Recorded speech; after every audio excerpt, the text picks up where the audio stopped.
We will now hear from Macomb County Executive Mark Hackel.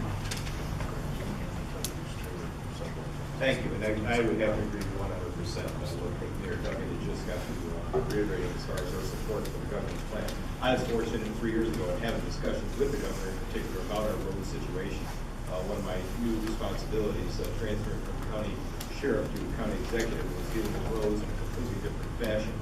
Before I would chase people and try to pull them over on the roadways, and now I have the responsibility of trying to figure out how do we deal with the crumbling infrastructure in and around Macomb County.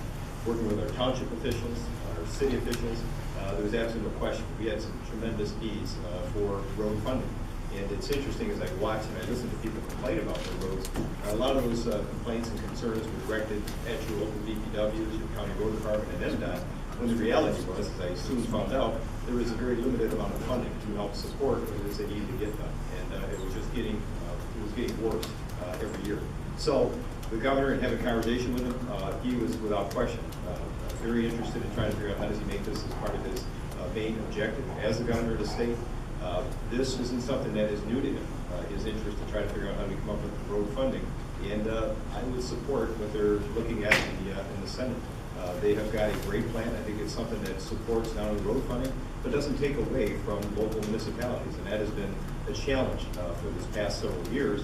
Is local funding for local municipalities we have seen being depreciated, and as well as our schools.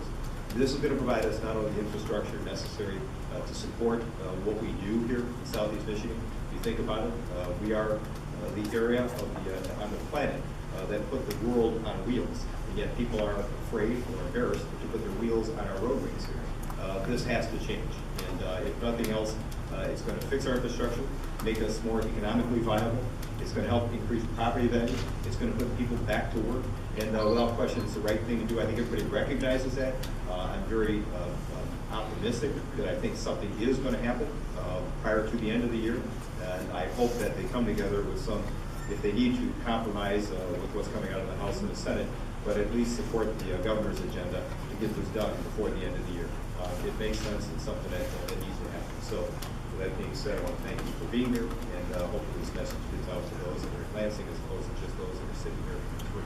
Thank you.